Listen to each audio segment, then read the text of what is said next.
안녕하세요. 짱이맘입니다. 반갑습니다. 아침에 오늘이 마지막 날이다 하고 인사를 드렸는데요. 이제는 조금 있으면 제야의 종소리가 울릴 것 같아요. 맨날 아침 늦게, 저녁 늦게 이렇게 영상을 짱이맘이 올리지만 그래도 이번 한번 쉴까? 이 생각은 안 하게 돼요. 왜냐하면 여러분들이 또 기다리시는 거를 알고 있고 저도 또 여러분들하고 함께하고 싶어서입니다. 제가 아침 영상에요. 새해에는 목표를 세워서 다육이를 키우시면 좋겠다라고 말씀드렸는데요. 오늘은 초보 마님들께 그 목표를 정하는데 도움이 될까 싶어가지고 다육이 추천? 이런 거를 한번 해볼까 했는데요. 요즘은 진짜 다육이 종류도 워낙 많고요. 신품종이다, 예쁜 아이들이 너무 많아요. 그래서 예전에 제가 처음 시작할 때는 한 10개 항목 이렇게 해서 추천을 드리고 그러긴 했는데요. 지금은 추천드릴 다육이들이 너무 많아가지고 그거는 조금 보류를 하고요. 오늘은 초보마님들께서 처음 시작하실 때 다육이를 선택하는 거, 내가 이왕에 키우는 거 죽이지 않고 오랫동안 키우고 싶은 그런 마음이 항상 있죠. 그래서 다육이를 선택하는 요령이라고 할까요? 그런 거를 조금 말씀을 드리려고 그래요. 3가지 정도만 생각을 하시면 그래도 되는데 우선은 어쨌든 다육이는 내 눈에 가장 예쁜 거. 남의 눈에 아무리 예뻐도 소용없죠. 내가 봐서 내 눈에 예쁜 게 그게 예쁜 거예요. 그래서 내 눈에 예뻐 보이면 종류 상관없이 색감 상관없이 선택을 하시는 게 우선 맞겠지만 그래도 저도 지금 다육이 농장에 다육이 숫자가 많은 곳을 가면 똑같은 다육이를 놓고도 선택하기가 정말 어렵거든요. 선택 장애가 와요. 그래서 초보마님들이 다육이를 선택하실 때 그래도 아직 종류도 잘 모르고 성격도 잘 모르고 그렇잖아요. 그렇지만 가장 첫 번째 요령이요. 처음 시작하시는 분들은 너무 비싼 다육이 또 아니면 거만둥이라고 해서 덩치 큰 다육이 이런 것보다는 그래도 가장 가격이 좀 보편적인 거 싸다고 말씀은 안 드리겠어요. 가격도 나한테 적당하면서 또 하나는 좀 흔한 다육이라고 말씀을 드릴까요? 어디에 가도 그 다육이는 꼭 있더라. 이게 예쁘고 안 예쁘고를 떠나서요. 키우기가 쉽기 때문에 제가 이렇게 말씀을 드리는 거예요. 가격이 착하다는 건 그만큼 번식이 잘 된다는 뜻이고요. 그리고 이 숫자가 많다는 것 역시나 키우기 쉽다는 뜻이거든요. 그래서 번식도 잘 되고 키우기 쉬운 아이들이 가격도 착하면서 또 숫자가 많아요. 그런 아이들을 선택을 하시면 우선 좀 쉽게 키울 수가 있거든요. 그래서 그렇게 한번 선택을 한번 해보시고요. 또 하나는 제가 처음 시작할 때는 제가 1,000원짜리 다육이를 시작을 했다라고 말씀을 드리잖아요. 요즘은 1,000원짜리 없어요. 지금은 그래도 웬만하면 몇천 원대면 국민 다육이다, 키우기 쉬운 다육이다 이렇게 할 수가 있죠. 그런데 가격을 떠나서요. 너무 어린 다육이. 제가 1,000원짜리로 이렇게 시작을 하면 이렇게 조그만 아가들 그런 아이들이 많았어요. 지금은 이렇게 종자포트에 있는 아이들도 10,000원이 훌쩍 넘는 아이들이 많아요. 그런데 두 번째는요. 너무 어린 다육이를 말씀을 드리는 거예요. 너무 다육이가 어려서 좀 초록초록하거나 아니면 목대가 에리에리하거나 아주 딱 봐도 너무 어리다 이런 느낌이 있을 거예요. 그 너무 어린 다육이들도 오히려 이렇게 어느 정도 성체가 된 다육이보다는 키우기가 더 어려워요.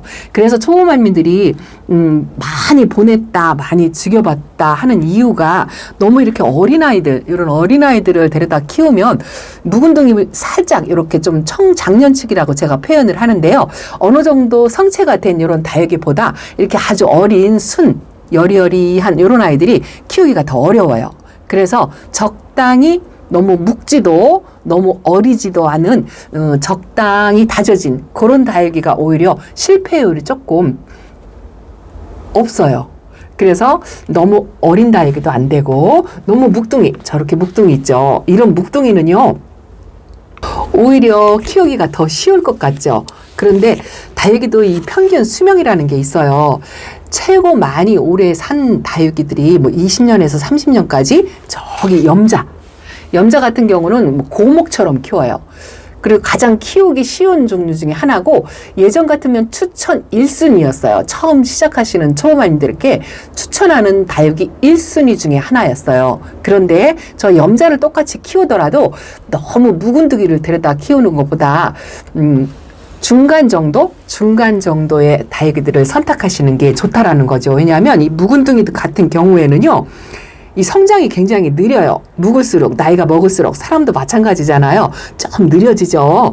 성장이 느리기 때문에 이 키우는 재미, 뭐 이런 거를 잘 못 느껴요. 별로 변화가 없어요. 항상 같은 모양으로 있거든요. 그리고 분리되거나 이 고사가 될 수가 있어요. 나이가 먹어서 목대 밑으로 뿌리고사가 좀 잘 일어나요. 오히려 어린아이들보다는 뿌리 내림도 조금 어렵고요. 좀 그런 게 있어요. 그래서 너무 어려도 힘들고 너무 묵은둥이도 힘들기 때문에 적당히 청장년 이렇게 녹색도 있으면서 붉은색도 있으면서 좀 건강한 아이들 있잖아요. 그런 아이들로 선택을 하는 게 훨씬 더 키우기가 쉽답니다. 자, 또 하나 마지막 선택하는 요령 중에 하나가 뭐냐면은요, 이렇게 목대가 굵으면서 묵은둥이들 있죠. 이 묵은둥이가 어린아이보다는 조금 키우기가 어렵다라고 말씀을 드리긴 했는데, 다육이를 이 종류를 말하는 거예요.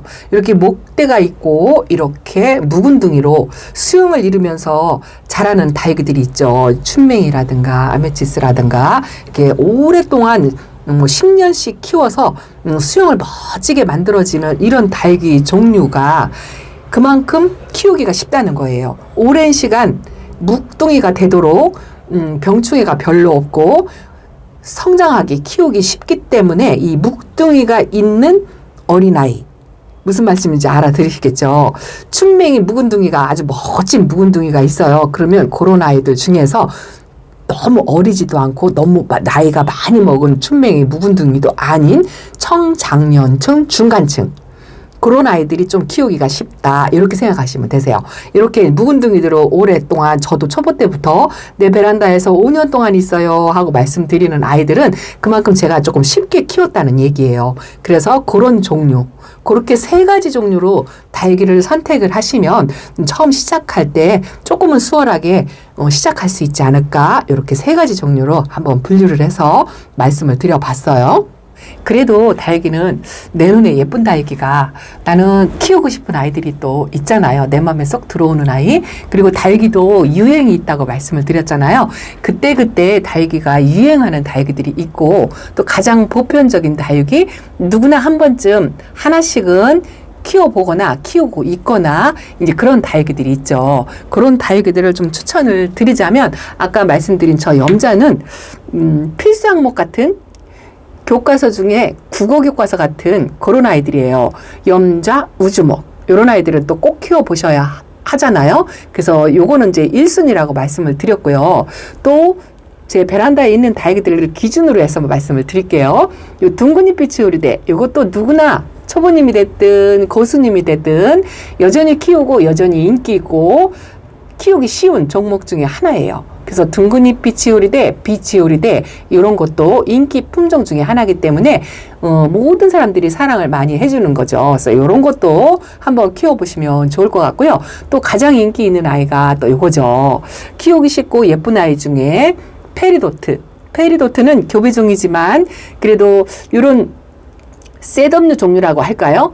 셋업류 종류 중에 가장 예쁘고 가장 키우기 쉽고 또 인기가 가장 많은 아이가 페리도트죠. 그래서 이렇게 페리도트 같은 아이들도 꼭 키워보시고, 제가 보통 1년차, 2년차 조금 그래도 연차수가 조금 지났다 싶은 분들께는 그래도 속별로 키워보시라라고 말씀을 사실은 드리고 싶었어요. 그래서 우리가 가장 또 속별로 얘기하는 게 에케베리아다, 드둘레아다, 하키포리아 뭐 이런 거, 그런 걸로 얘기를 하면 너무 어렵잖아요. 머리가 복잡하고 어려워요. 그런데 지금은 교배종들이 워낙 많기 때문에 그렇게 원종급에 또 종류별로 속별로 나눠져 있는 아이들로 말씀을 드리면 어려워서 이렇게 이렇게 종류, 이게 다 이제 그런 속별 중에 하나씩 속하는 아이들이에요. 근데 그걸 어렵게 구분하려고 하지 말고 가장 인기 품종 중에 하나 그렇게 해서 골라보시면 좋을 것 같고요. 이제 교과서 같은 아이들을 우선적으로 말씀을 드리면 아직까지도 저도 예쁘게 키우거나 건강하게 키우거나 하는 아이들도 있지만 또 베란다에서 어려워하는 다육이들도 있긴 있어요. 그런데 이렇게 제가 꺼내기 불편하니까 라울도 그 교과서 같은 품종 중에 하나죠. 이것도 역시나 초보맘이나 고수님들이나 매니아님들 여전히 라울은 하나만 키우는 사람은 없어요. 기본적으로 두세 개씩은 몇 개씩은 이렇게 그렇게 키우죠. 그만큼 사랑을 많이 받고 또 꼭 키워봐야 하는 교과서 같은 아이예요. 그래서 라울, 로지 이런 크라바쭌 종류 중에 하나 그것도 꼭 키워보셔야 하는 품종 중에 하나랍니다. 또 하나 교과서적인 아이가 또 있죠. 여기 보시면 이렇게 파랑새도 진짜 해마다 꾸준하게 인기가 있는 품종 중에 하나고요. 이 아이도 또 초보님이나 고수님이나 누구나 키우는 아이 중에 하나예요. 이 파랑새는 에케베리아의 대표적인 품종 중에 하나랍니다. 그래서 에케베리아 종류 중에서는요, 이렇게 국민다육이로 파랑새나 멀로같이 이제 이런 아이들이 대표적인 에케베리아다라고 할 수가 있는데 또 역시나 이 창 종류도 에케베리아예요. 창 종류도 에케베리아인데 이런 에케베리아 종류 중에서도 그래도 교과서적인 아이가 이 파랑새하고 멀로랍니다. 그래서 백분이 뽀얗게 있고 땅바닥에 딱 붙어 있으면서 성장 속도는 조금 느리면서 색감은 예쁜 요런 아이들도 아주 교과서적인 아이기 때문에 멀로하고 파랑새는 꼭 한번 키워보시다고 말씀을 드리고 싶어요. 색감도 이쁘고 성격도 순하고 그렇죠. 그렇지만 성장 속도가 느려가지고 금방금방 뭐 변화하는 모습은 좀 볼 수가 없지만 진짜 예쁘고 사랑받는 아이죠. 요 멀로나 파랑새는 한 번도 해마다 인기가 떨어진 적이 없었다고 말씀을 드릴까요? 그런 아이들도 한번 꼭 키워보시라고 말씀을 드리고 교과서적인 아이가 여기 있죠. 이거 레티지아예요. 아침에도 잠깐 말씀을 드렸는데 레티지아나 매직젠 골드나 이렇게 스피나, 터치미 이런 아이들이요. 세데베리아 종류 중에 하나예요. 전부 물론 교배종이기는 하지만 에케베리아하고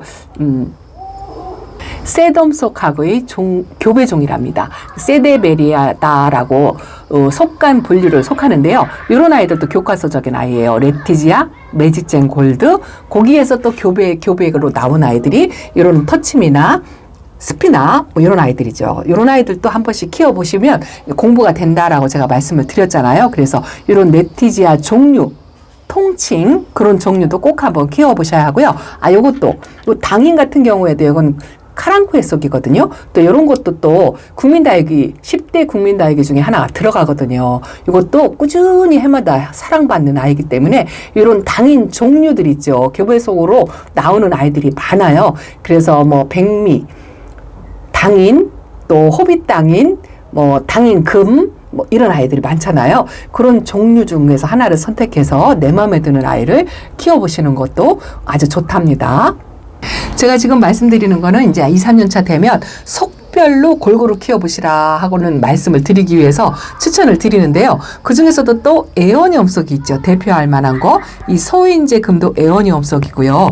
소인제도 에어니엄 속이에요. 그리고 에어니엄 속 중에 가장 대표할 만한 게 또 있죠. 이런 거.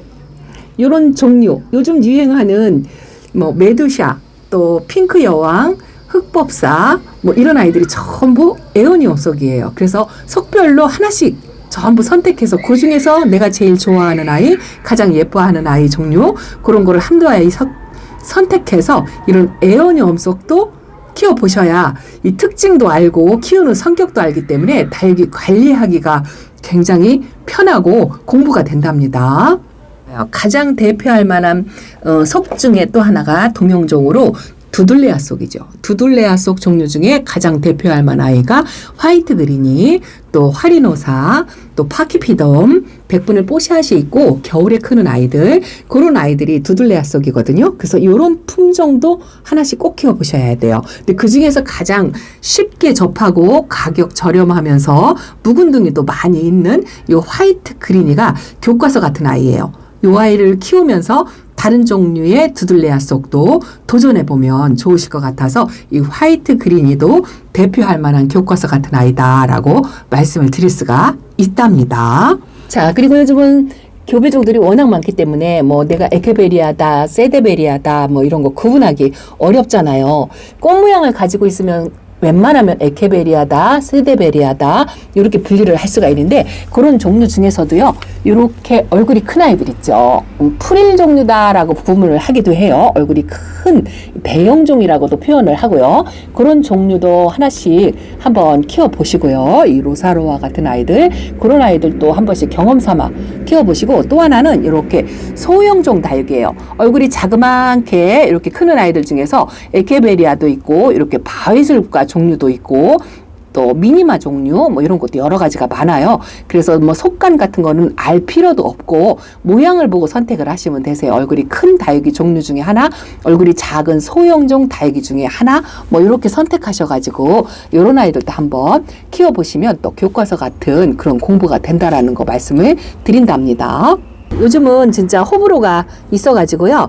다육이 종류 중에서도 또 최근 들어서 젊은 사람들이 좋아하는 그런 식물들이 있죠. 또 요런 립톱스 코너 요런 것도 속간 종류 중에 하나잖아요. 그래서 요런 거는 또 좋아하시는 분이 있고요. 또 싫어하시는 분들은 또 싫어하시고 그러셔요. 그렇지만 내가 공부를 하기 위해서 립토스 하나를 키우면 코너를 키울 수 있고 축전도 키울 수 있고 이렇게 꽃 피우는 다육이 종류 중에서 하나를 선택해서 키우면 좀 공부가 된다는 거죠. 그래서 이런 것도 한 번씩 저도 많이는 안 키우고 뭐 키핑장에서도 한두 포트, 집에서도 한두 포트 재미로 키우고 공부를 해서 이런 아이들의 종류, 습성 이런 거를 파악하기 위해서 저도 이렇게 한 품종씩은 키우고 있답니다. 그 외에 뭐 그랍토페탈럼속, 크라실라속 뭐 이런 게 많아요. 근데 뭐가 뭔지 모르시죠? 그래서 자 이렇게 좀 듣기 편하게 미인 종류 알이 동글동글하고 알사탕처럼 이렇게 미인 종류 목대를 만들면서 키우는 아이들 그러니까 미인 종류다 이렇게 외우시면 되거든요. 그래서 이런 아이들도 교과서 같은 아이예요. 그래서 이런 종류 중에 아무거나 하나를 택해서 키우시면 거의 비슷하게 생긴 모양새의 아이들은 키우는 방법이 거의 비슷하다라고 생각을 하시고 이런 종류도 하나를 선택해서 키워보시면 공부가 된답니다. 이거는 아메치스예요. 자, 그래서 오늘은 조금 있으면 제 정소리가 울리기 때문에 이 정도만 하고요. 새해 목표를 세우시고 내가 계획을 짜는데 조금 도움이 되시라고 뭐 추천 아닌 추천 또 다육이를 고르는 요령 또 선택해야 되는 품종 뭐 이런 식으로 해서 조금 말씀을 드려봤습니다. 그 중에서도 이렇게 교배종으로 신품종으로 아까 말씀드린 것처럼 내 눈에 들어오는 예쁜 다육이가 있으면 그 아이를 키우시는 게 제일 첫 번째예요. 내 마음에 들어야죠. 내 눈에 예뻐야지 남의 눈에 아무리 예쁘다고 하면 뭐예요. 그쵸? 그래서 우선적으로 최우선적인 게 내 눈에 예쁜 아이가 가장 키우고 싶은 아이다라고 선택을 하시면 좋을 것 같습니다. 자, 조금 있으면 제 종소리가 울릴 것 같아요. 새해 복 많이 받으시라는 인사도 아주 수도 없이 하게 될 것 같습니다. 자, 오늘은 이렇게 베란다 소식 추천하고 싶은 다육이 고르는 요령 뭐 이런 식으로 한번 말씀을 드렸어요. 뭐 구체적으로 체계 있게 자막까지 넣어가면서 해드리지는 못하지만 그래도 요 중에서 하나만 알아듣고 선택하시는 데 도움이 되셨으면 좋겠습니다. 자, 짱이몸 이렇게 인사드릴게요. 감사합니다. 새해 복 많이 받으시고요. 제 아이 종소리 때 소원 하나씩 빌어보시길 바랍니다. 자, 다음 시간에 뵐게요. 감사합니다. 안녕히 계세요.